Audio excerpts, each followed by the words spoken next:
Yung kanina, anong pressure mo doon? 170. 170. 170, kinaragahan mo siyang 170 pero hindi yung pwede. Ah, Hindi yung pwede kasi ang pressure natin ay 250 PSI yung R32. So kailangan natin more than 250 yung PSI. Kaya requirements natin 300 pataas hanggang 450. So kailangan nandyan yung testing natin, makikita natin din ang ano. Kasi yun ang requirements ng unit na dapat ma-hold niya ang PSI na nasa sa kanyang system. So hindi pwede yung 170. Hindi pwede yun. 200 hindi pwede.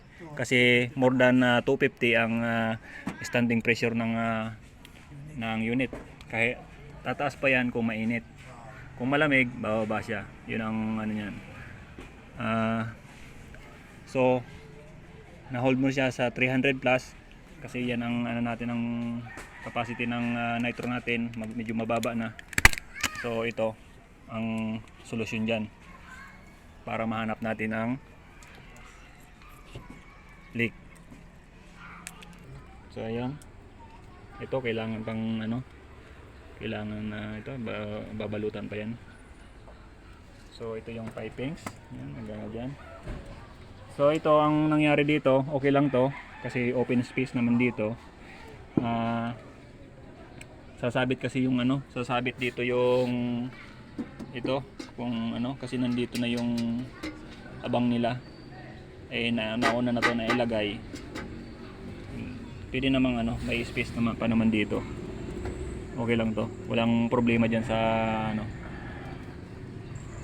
Yan, parang may cladding.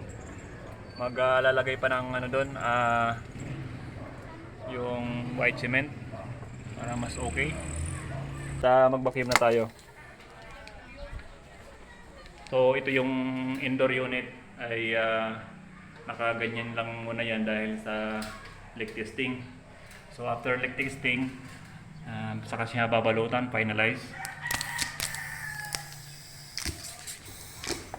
So ito lang muna at i-off ko to kasi hindi ako makapagtrabaho ng maayos.